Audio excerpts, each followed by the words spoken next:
এ ভাই, হ্যাঁ ভাই, হ্যাঁ ভাই। এই আপনি কি খাচ্ছেন? আরে ভাই, পুরি খাচ্ছি ভাই, পুরি। এই ফুরির ভিতর ওই যে ও কি দেখাচ্ছিল?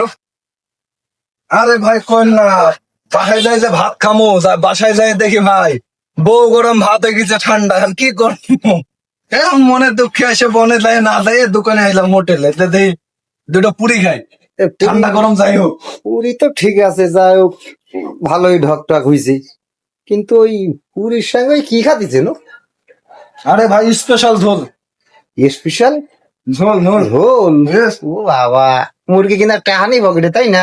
না না, তো ভাবটা তো ভালো আছে, ঢকও তো ভালো, তো টাহানি তো। তো না। আরে আল্লাহ, এ ভাই, হ্যাঁ ভাই, এই তাহলে এই ভুড়ি কত রে? হ্যাঁ ভাই। এই ভুড়ির দাম কত রে নেবেনি? নেবেন মাত্র 10 টাকা পার পিস। আরে ঝোল? আরে ঝোলের কথা নাই নাই বা কইলেন, এটা আপনি গোপন রাখেন, সমস্যা নেই। ও আচ্ছা আচ্ছা, ঠিক আছে, তাহলে তো ভালোই হবে নি। ওরে কায়দা। এই তা আপনার বউ গরম ভাত ঠান্ডা? Yes, কি yes. করলেন বুঝলাম না, ভাত গরম বউ ঠান্ডা বুঝলাম না ভাই। আরে ভাই আপনি না উল্টা বলতেছেন, ভাত গরম না বউ গরম, ভাত ঠান্ডা। ও তাই নাই? হ্যাঁ, যে তাহলে আপনার বউ গরম? ওরে কায়দা রে। আরে আমার বউ একলা না ভাই, দেশের সবার বউ গরম, খালি ভাতই ঠান্ডা।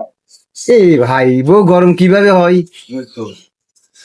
যাই বাড়িতে একটা রং কথা কয়ে দেখেন যে ভাতের থেকে গরম যদি না হয় তখন আবার এইসব কয়ে। ওরে কায়দা। এই তাহলে আপনি আগুনে জ্বলতেছেন, তাই তো? যাই হোক, হ্যাঁ, আপনি খালি কবেন যে তরকারি আজকে ভালো হয়নি।